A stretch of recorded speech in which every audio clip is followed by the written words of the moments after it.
રમેશ ગોસ્વામી દ્વારા લખવામાં આવેલ એક સુંદર નવલકથા અભિનેત્રી, જેના ભાગ 1 અને 2 આપણે જોયા. હવે રમેશ ગોસ્વામી સારથી લિખિત અભિનેત્રી નવલકથાનો ભાગ 3. અને ટ્રેન પ્લેટફોર્મ વટાવી ગઈ. કચ્છના એક સામાન્ય પરિવારની છોકરી ઉડી ગઈ. રાઘવ આંખોમાં ભીનાશ સાથે વધુ દૂર જતી ટ્રેનને જોઈ રહ્યો અપલક. તેની પાસે પાછા ફરવાનું હવે કોઈ સરનામું નહોતું. ફૂટવેરની ધીકતી કમાણી કરતી દુકાન ફક્ત લાખ રૂપિયામાં વેચી મારી હતી. કડક સ્વભાવના દયાલભાઈએ દરવાજો દેખાડી દીધો હતો. ઘરમાં પગ મૂક્યો છે તો ટાંટિયા ભાગી નાખીશ દેવાળિયા. પ્લેટફોર્મ પર અંધારામાં બાંકડા પર તૂટિયું વાળી અને બેઠો. અત્યાર સુધી બાંધી રાખેલો સંયમનો બાંધ તૂટ્યો અને એ ધ્રુસકે ધ્રુસકે રડી પડ્યો. જોરથી બરાડ્યો, પાછી વળ મધુ, મારું તારા સિવાય કોઈ નથી હવે. પાછી વળ મધુ. પણ મધુ તો પંખી બની અને ઉડી ગઈ હતી સોનેરી દુનિયાના ઝાંઝવાના જળને પામવા. બાપુજી, હું જઈ રહી છું. કેમ, ક્યાં, શા માટે, એ સમય હવે ખબર પડી જશે. તમારી આ લાડલી દીકરી તમારું નામ નહીં બોલે એટલો વિશ્વાસ રાખજો. બા, તારું ધ્યાન રાખજે. બાપુજીનું ધ્યાન રાખજે.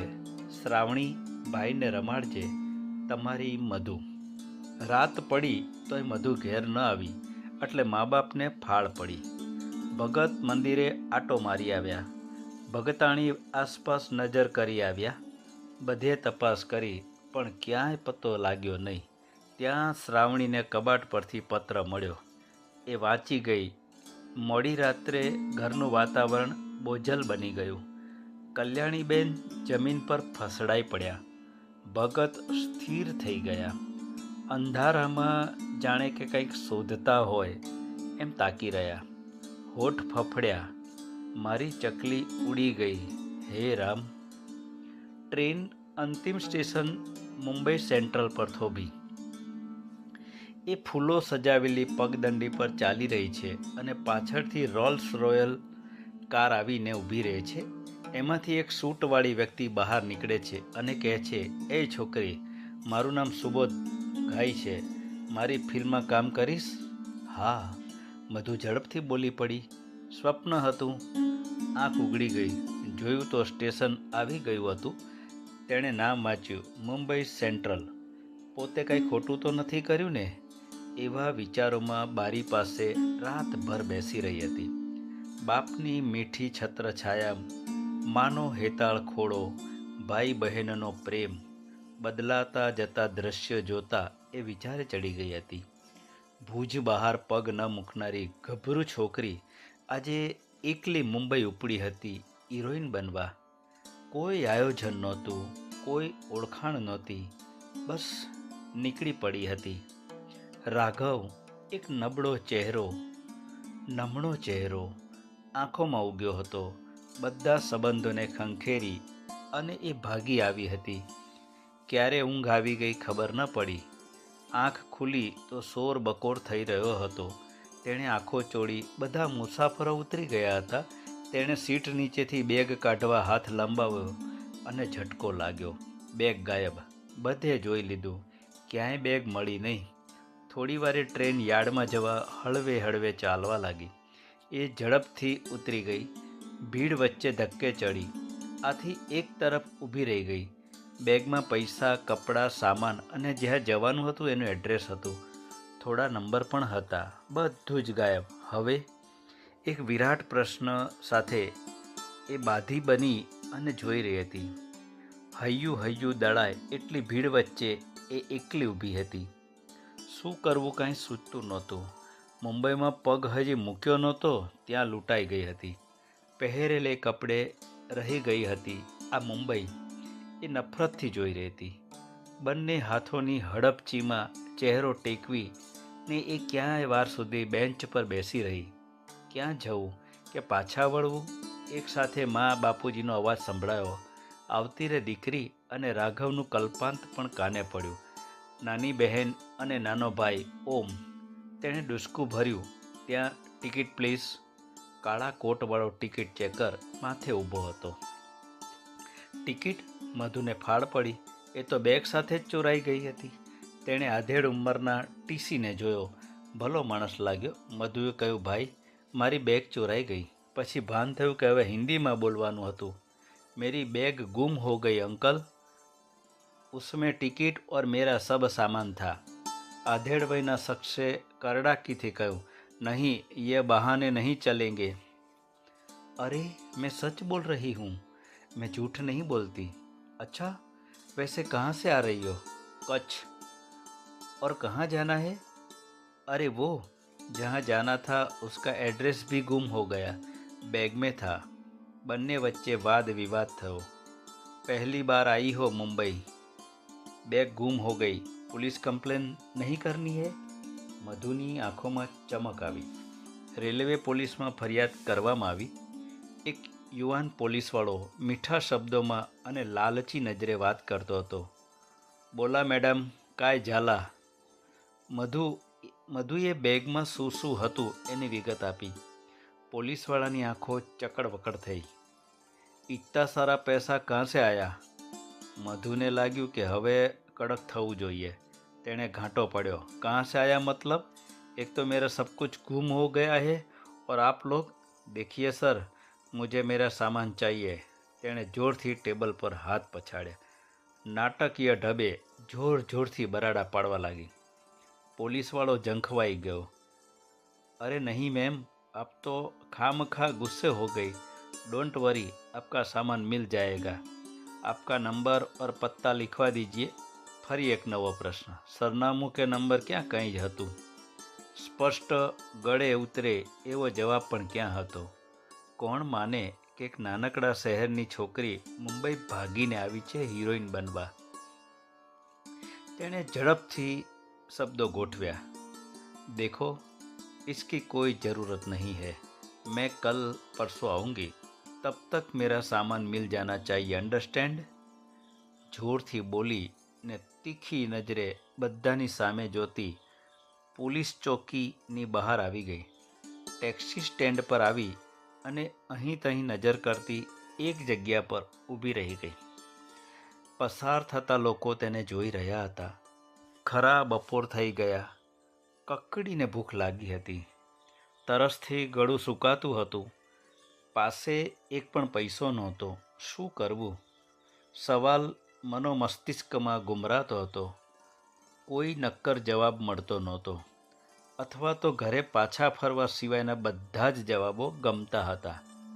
સામે જ કેન્ટીન પર ગરમા ગરમ નાસ્તો વ્યવસ્થિત ગોઠવેલો હતો. સુગંધ આવી રહી હતી. આકુળ વ્યાકુળ પગલાં કેન્ટીન તરફ આગળ વધ્યા. અરે લડકી, કાળા કોટવાળો ટિકિટ ચેકર નાસ્તો કરવા આવ્યો હતો. तुम अभी तक यहीं हो? गई क्यों नहीं? कहाँ जाना है? મધુના હોઠ સુકાઈ ગયા. જી વો અંકલ. શું કહેવું એ સૂઝ્યું નહીં. અંકલ શબ્દ સાંભળીને આધેડ શખ્સનો ચહેરો કૂણો પડ્યો. હિન્દી વાતચીતનું ગુજરાતી. મધુને શું કહેવું હતું ખબર ના પડી, પણ અંકલ લાગ્યા લાગણીસભર. છોકરીની અવઢવ જોઈ અને આધેડ સમજી ગયા. હસીને કહ્યું, અરે બેટા, શરમ ન કર, બોલ, શું વાત છે? મધુને લાગ્યું કદાચ આ જ દેવદૂત છે.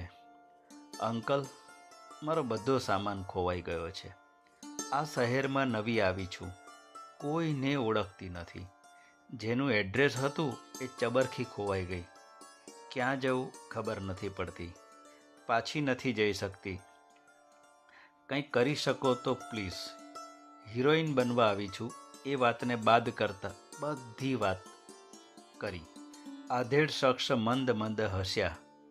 ચાલો, કંઈક થઈ જશે, ચિંતા નહીં કરવી. નાસ્તો કરી લઈએ. બંને નાસ્તો કર્યો. મિસળ પાવ, ભજીયા પ્લેટ, રગડા પેટીસ. મધુએ પેટ ભરીને ખાધું. તૃપ્ત થઈ. મારું નામ મનોહર મિશ્રા છે. પરિવારમાં પત્ની, 2 દીકરીઓ. એક અકસ્માતમાં રામ શરણ પામ્યા ત્યારથી એકલો પડ્યો છું. એકલો રહું છું ઘાટકો પર ભટ્ટવાડીમાં. મારી શિફ્ટ પૂરી થઈ ગઈ. હવે ઘરે જઈ રહ્યો છું. તને તકલીફ ન હોય તો મારી સાથે રહી શકે છે, જ્યાં સુધી ફાવે ત્યાં સુધી. એક સે ભલે દો. કંઈક કામ શોધી આપીશ તારે લાયક. બધું ગુમાવી ચૂકી હતી. ત્યાં ડૂબતાને તરણું મળે એમ મિશ્રા અંકલ મળી ગયા. મુંબઈ સેન્ટ્રલથી ઘાટકો પર આવ્યું ત્યાં સુધી મિશ્રાજીએ પોતાની કહાની કહી. સ્ટેશન પરથી રિક્ષામાં ફ્લેટ પર આવ્યા. દરવાજો ખોલતા તેમણે કહ્યું, મારી દીકરીનું નામ નિર્જા અને કસ્તુરી હતું. ચંચળ હતી, મસ્તીખોર. આજથી તું નિર્જા અને કસ્તુરી. આજથી તું મારી દીકરી. આ તારા બાપનું ઘર સમજ. ઘર નાનું છે તારા અંકલનું, પણ દિલ મોટું છે. આ મારો રૂમ, આ કિચન, આ બાથરૂમ. આ રૂમમાં તું રહેજે. મધુ આખા ફ્લેટમાં ફરી વળી. 2 રૂમ, કિચન, હોલનો ફ્લેટ. 4 માળાની બિલ્ડિંગમાં બીજા માળે. નજીવો સામાન હતો. નાનકડું ટીવી, ફ્રીજ, હોલમાં નેતરની ખુરશી, કિચનમાં વાસણ અસ્તવ્યસ્ત હતા. તેણે ઉમંગ સાથે સફાઈ કરી. બધું નવેસરથી ગોઠવ્યું. ચા બનાવી મસાલેદાર. મિશ્રાજી ખુશ થઈ ગયા. મધુને છત્ર મળી ગયું. બીજે દિવસે સવારે મિશ્રા અંકલ નોકરી પર ગયા ત્યારે થોડા રૂપિયા આપી ગયા. મધુ એકલી પડી. ઘેરથી નીકળી હતી ત્યારે ડાયરેક્ટર, પ્રોડ્યુસર, એક્ટરના થોડા નંબર, એડ્રેસ એક ચબરખીમાં લખ્યા હતા, પણ એ ચિઠ્ઠી ગુમ થઈ ગઈ હતી. દૂધ પૌવાનો નાસ્તો કરી અને તે બહાર નીકળી. ટહેલતી ટહેલતી ઘાટકો પર રેલવે સ્ટેશન પહોંચી. ફૂટપાથ પરથી સસ્તા કપડાં ખરીદ્યા. થોડો મેકઅપનો સામાન. 8 રૂપિયા વધ્યા. ચિલ્લર. હાથની મુઠ્ઠીમાં ચિલ્લર સાથે બુક સ્ટોલ પર ગઈ. ફિલ્મી મેગેઝિન્સ જોવા લાગી. એક મેગેઝિન પર નજર અટકી, સિને સ્ટાર. નિયમિત વાંચતી. પત્રો લખતી એડિટર અરુંધતી રોયને. કિંમત ખબર ન હતી, 10 રૂપિયા, પણ 8 રૂપિયા જ વધ્યા હતા. તેણે મરાઠી છાપું વાંચતા વૃદ્ધ સામે જોઈ અને સ્મિત સહ કહ્યું, સિને સ્ટાર પર 8 રૂપિયા ही है मेरे पास. 2 रुपया बाद में दे दूंगी, चलेगा ना प्लीઝ? વૃદ્ધ ક્ષણિક જોઈ રહ્યો. પછી હામાં ગરદન હલાવી આંખના ઈશારાથી કહ્યું, લે લો. 8 રૂપિયાની ચિલ્લર આપી અને તેણે મેગેઝિન ઉપાડી લીધું. પાછી ફરી ફ્લેટ પર. રસ્તો, ગલીઓ બરાબર યાદ રાખ્યા હતા. ફ્લેટ પર આવી અને પ્લાસ્ટિકની થેલીઓ એક તરફ રાખી અને સૌથી પહેલું કામ કર્યું મેગેઝિન જોવાનું. કવર પર નવા સુપરસ્ટાર આયુષ ખન્નાનો મનમોહક ફોટો હતો. તેની નવી ફિલ્મ ફકીરા પર સ્ટોરી હતી. પંજાબના નાનકડા ગામમાંથી આવેલો આયુષ આપબળે આગળ વધ્યો હતો. મહેનત બાદ સફળતા મેળવી હતી. ફકીરા તેની બીજી ફિલ્મ હતી. રસપૂર્વક તેણે લેખ વાંચ્યો. થોડી સકારાત્મક અસર થઈ. બીજા લેખો પર ઉડતી નજર નાખી. સિનેસ્ટારનું એડ્રેસ નોંધ્યું. 101 સાઈ સદન, રાનડે રોડ, દાદર વેસ્ટ. મિશ્રા અંકલના દાઢી કરવાના અરીસા સામે તે સજવા બેઠી. ઝાઝા કપડાં તો હતા નહીં. રસ્તા પરથી ખરીદેલા ગુલાબી ટોપ, બ્લુ ફેડેડ જીન્સ, ગળામાં સફેદ મોતીઓની માળા, હાઈ હીલ સેન્ડલ, હાથમાં લુઈસ, ખુલ્લા વાળ. થોડી વારમાં તે તૈયાર થઈ ગઈ. જાત પર મુસ્તાક આ વર્ણોગી છોકરી નાનકડા અરીસા સામે તરે તરેના પોઝ આપવા લાગી. એક્ટિંગ કરવા લાગી. मैं तुम्हारे बच्चे की माँ बनने वाली हूँ. मैं बदला लेकर रहूँगी. मुझे छोड़कर मत जाओ. નહીં. ડાયલોગ બોલતા બોલતા તે શરમાઈ ગઈ. દાદર જવું હતું. પત્ર મિત્રના નાતે ઓળખાણ કાઢવી હતી. કદાચ કંઈક રસ્તો નીકળે. કેમ, ક્યાંથી, કેવી રીતે જવું ખબર નહોતી. પાસે 1 રૂપિયો નહોતો, છતાં જવું હતું. સવારે જોયો હતો એ રસ્તો પાર કરી અને તે સ્ટોલ પર આવી. દાદર કેમ જવાય પૂછીને પ્લેટફોર્મ નંબર 2 પરથી વગર ટિકિટે ધીમી લોકલ પકડી અને દાદર પહોંચી. રાનડે રોડ, સાઈ સદન શોધતા જાજીવાર ન લાગી. રૂપકડી ઓફિસના દરવાજે ટકોરા પડ્યા. મે આઈ કમિન? એક શ્યામ છોકરીએ હામાં માથું હલાવ્યું. તે અંદર ગઈ. મરૂન કલરના સોફા પર સલુકાઈથી બેઠી. નાનકડી ઓફિસનું એસી તીવ્ર હતું. તે આસપાસ જોવા લાગી. એપોઇન્ટમેન્ટ હૈ? તેણે ઝીઝકથી ના પાડી. આપકા નામ? મધુ. મધુરીમાં સાગર. છોકરી અંદર ચાલી ગઈ. થોડી વારે બહાર આવી. वैसे तो मैम किसी से जल्दी नहीं मिलती, पर आपका नाम सुनते ही हाँ कहा. जाइए. मधुए एडिटर ऑफिसના દરવાજે ટકોરા માર્યા. મે આઈ કમિન મેન? એક શ્યામ રંગની સ્ત્રીએ ઉત્સાહથી આવકાર આપ્યો. ઓ કમ બેબી. આછા બ્રાઉન રંગના ફર્નિચરવાળી ઓફિસના એડિટર ઓફિસમાં કાચના ટેબલ પરની પાછળ બેઠેલી અરુંધતી રોય આગળ આવી અને ગળે મળી. 40 વટાવી ગયેલી સ્ત્રી હતી એ. સફેદ લેગિન્સ પર લાંબો ગ્રીન કુર્તો પહેર્યો હતો, સ્લીવલેસ. ખુલ્લા હાથોમાં ટેટુ હતા ફૂલોના. લાંબી ગરદનમાં રંગબેરંગી માળાઓ પહેરી હતી. મોટી આંખોમાં કાજળ લગાવ્યું હતું. મોટા ચાંદલાથી ચહેરો વધુ મોટો અને મનમોહક લાગતો હતો. 5 ફૂટ ઉપરની સ્ત્રી ફેશનેબલ લાગતી હતી. પાછળ એવોર્ડ્સ વ્યવસ્થિત ગોઠવેલા હતા. પુસ્તકોની અલમારી હતી. ગુજરાતી છોરી, ભુજથી, એમ આઈ રાઈટ?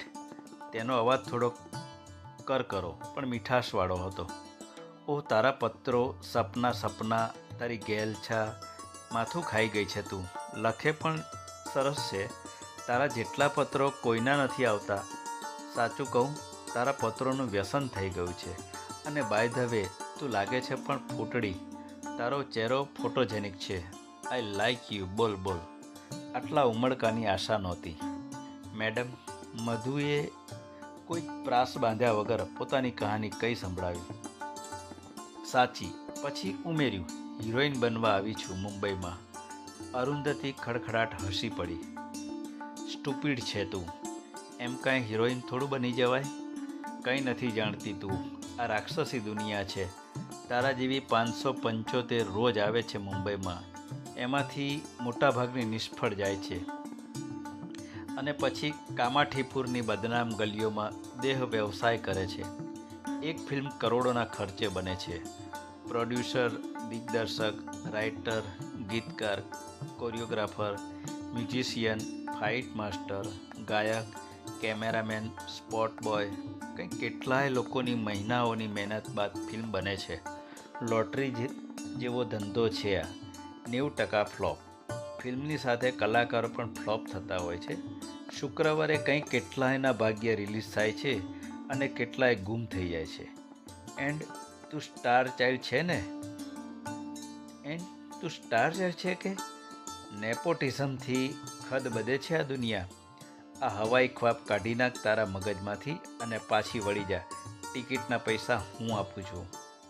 મધુ નીચું જોઈ ગઈ. ના, પાછી તો નહીં જાઉં મેમ. સફળતા મારી હશે તો નિષ્ફળતા પણ મારી હશે. અરુંધતી અકળાઈ ગઈ. ઓફો, તું શું કરીશ? તારા પેલા મિશ્રા અંકલના ઘરમાં પડી રહીશ? સ્ટુડિયોના ધક્કા ખાઈશ? ક્યાં કોણ રહે છે એ જાણતા જ અડધી જિંદગી નીકળી જશે. અહીં ફિલ્મી સ્ટાર પોતાને ભગવાન માને છે. નસીબ નામની પણ કોઈ ચીજ હોય છે માય સ્વીટ બેબી. બધા અમિતાભ, રાજેશ ખન્ના, દેવાનંદ, આશા પારેખ નથી હોતા. મધુએ મક્કમતાથી કહ્યું, પણ હું બની સ્ટાર. મારું નસીબ હું પોતે જ લખીશ. હાથની રેખાઓના ભરોસે બેસી રહું મને નહીં પાલવે. ઘણું કામ કરવું છે મેડમ. અરુંધતી કટાક્ષમાં હસી. ઓ રિયલી? લિસન, 15 વર્ષથી આ લાઈનમાં છું. કંઈ કેટલાયના નસીબ બગડતા જોયા છે. સ્ટારડમ મેળવ્યા બાદ ટકાવી રાખવું એટલું જ અઘરું છે. બહારથી દેખાય એટલી સરળ નથી આ ઇન્ડસ્ટ્રી. પડદા પાછળ પણ એક દુનિયા હોય છે જે વાસ્તવિક હોય છે. તારા જેવી ગભરૂ છોકરીઓની તલાશમાં ભૂખ્યા વરુઓ ટાંપીને બેઠા હોય છે. કાસ્ટિંગ કાઉચ સાંભળ્યું છે? વીખી નાખશે.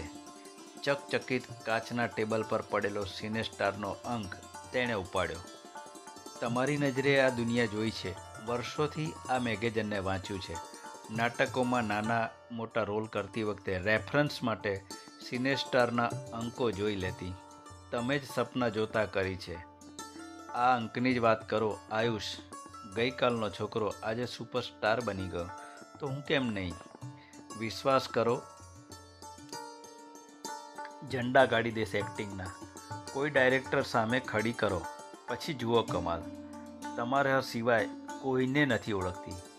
મોટી આશા લઈને આવી છું. કંઈક કરો મેમ, પ્લીઝ.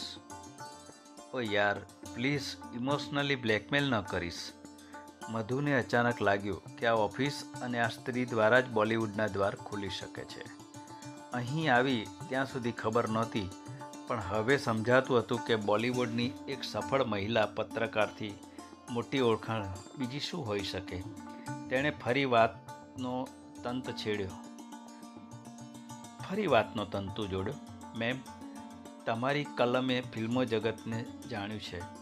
થોડા નંબર એડ્રેસ હતા, પણ એ પણ તમારા મેગેઝિનમાંથી જ ઉતારેલા હતા. કુદરત પણ ગજબનો ખેલ ખેલે છે. હું થોડા નંબર લઈને આવી હતી, પણ નિયતિએ મને ડિક્શનરી સામે ખડી કરી દીધી. અરુંધતી જોઈ રહી મધુને. ગૌરવર્ણ, સપ્રમાણ કદ, મોટી નિરભ્ર આંખો, લાંબા વાળ, ગાલમાં પડતા ખંજન, રતુંબડા હોઠ, આરસની સુંદર મૂર્તિ લાગતી મધુને તે જોઈ રહી હતી અપલક. સાચે તું છે તો કુદરતની કમાલ. ચલ, કંઈક કરીએ. તારું નસીબ જોર કરતું હશે તો ક્યાંક મેળ પડી જશે. એડ એજન્સીમાં વાત કરું. યુ નો વોટ, હું થોડી અંતર્મુખી પ્રકારની સ્ત્રી છું. જલ્દીથી કોઈને રિસ્પોન્સ ન આપું, પણ તારાથી લાગણી થઈ ગઈ છે યાર. તું દિલ જીતવામાં હોશિયાર છે. તારા પત્રો થકી પ્રેમ થઈ ગયો છે તારાથી. ચાલ, કંઈક કરીએ તારું. તીવ્ર એસીમાં બંનેની વાતોનો વિસ્તાર થતો રહ્યો. 2:30 વાગે નજીકની ઉડીપી હોટલમાં ઇડલી ઢોસા માણ્યા. ફરી ઓફિસમાં આવીને અરુંધતીએ કહ્યું, એક જોબ છે મારી સાથે, ચાલ તને પત્રકાર બનાવું, કરીશ? મધુ ખુશ થઈને બોલી, હા મેમ, હું તો કહેવાની જ હતી કે મારે લાયક કંઈક કામ હોય તો આપો, કરીશ. ખર્ચો પણ નીકળશે અને સાથે તમારી કંપની પણ મળશે. કરીશ મેમ. અરુંધતી બોલી, મેગેઝિન માટે ઇન્ટરવ્યૂ કરજે, ઓળખાણ પણ થશે. એમ કરતાં તારો માર્ગ બનાવી લેજે. હું પણ ટ્રાય કરું છું, ક્યાંક જામી જશે તારું. હું બધું શીખવાડીશ. અરુંધતીએ પર્સમાંથી થોડી નોટો કાઢી અને મધુને આપી. આ રાખ, પગાર સમજી લઈશું. ગઈકાલે બધું ગુમાવી બેઠી હતી. આજે આશાની કિરણ જાગી હતી. બોલિવૂડ તરફની નાનકડી બારી ખુલી ગઈ હતી. આભાર માની અને આવતીકાલથી નોકરી પર આવવાનું કહી અને મોડી સાંજે તે દાદરથી ઘાટકોપર માટે નીકળી ત્યારે મુંબઈ શહેરે રોશનીના વાઘા પહેરી લીધા હતા. ક્યાં ગઈ હતી બેટા? ફ્લેટમાં દાખલ થતાં જ મિશ્રા અંકલ ચિંતા કરતા હતા. અંકલ, જોબ માટે ગઈ હતી, મળી ગઈ જોબ. પત્રકારની નોકરી છે. મોટા મોટા ફિલ્મ સ્ટારના ઇન્ટરવ્યૂ કરીશ, પગારમાં પણ સારો મળશે. અને અંકલ, દર મહિને હું ખર્ચો આપીશ. મિશ્રા અંકલ ખુશ થઈ ગયા. ભગવાન તારી તમામ મનોકામના પૂરી કરે. પણ બેટા, ખર્ચાની વાત કરીને પરાયો ન કરી નાખ. કહ્યું તો ખરું, આ તારા બાપનું ઘર સમજ. અને અભિનંદન નોકરી માટે. રસ્તા પરથી તે શાકભાજી લેતી આવી હતી. એ ઝડપથી રસોઈ બનાવી. બીજે દિવસે મધુની કારકિર્દી શરૂ થઈ પત્રકારની. 4-5 દિવસ ઓફિસનું નાનું મોટું કામ કરતી રહી. બધું ઝીણવટપૂર્વક સમજતી રહી. 6ઠ્ઠે દિવસે અરુંધતીએ કહ્યું, મધુ, એક મારો મિત્ર છે તારા જેવો જ, ફાકડો, અલગારી, સપનાનો માણસ છે. એક આલ્બમ લોન્ચ કર્યું છે ગઝલનું. ગઝલે આમ ઠીક હિટ ગયું છે. નામ તો એનું બાદલ બહોરા છે, પણ ઉપનામથી વધુ ઓળખાય છે બાદલ મસ્તાના. 10 વર્ષથી ફિલ્મ જગતમાં રખડે છે, ત્યારે હવે જઈને પોતાનું સ્વતંત્ર એક આલ્બમ લોન્ચ કરી શક્યો છે. તું મળ એને, મજાનો માણસ છે. મધુનો ચહેરો ખીલી ઉઠ્યો. Okay ma'am. અને તેના જીવનનો પહેલો ઇન્ટરવ્યૂ કરવા નીકળી પડી. નહોતી જાણતી કે શું પરિણામ આવશે. ક્રમશઃ. વધુ ભાગ 4માં આગળ વાર્તા જોઈશું.